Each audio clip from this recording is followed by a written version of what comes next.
Lions Club Makassar Pinisi ajak publik donor darah pada Hari Pahlawan.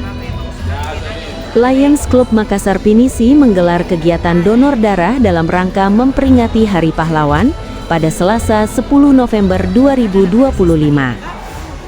Kegiatan donor tersebut berhasil mengumpulkan sebanyak 200 kantong darah yang disumbangkan oleh para peserta yang antusias.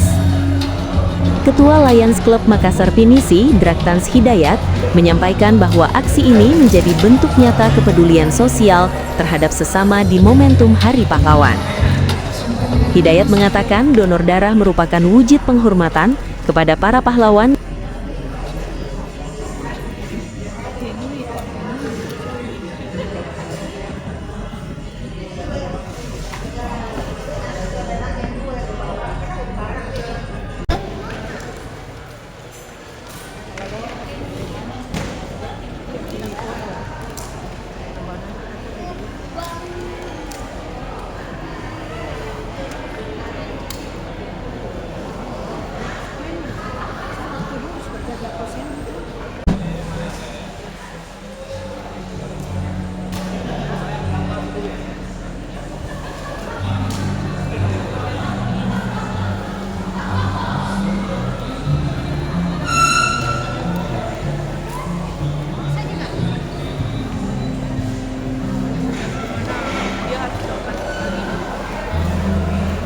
Download Tribun X sekarang, menghadirkan lokal menjadi Indonesia.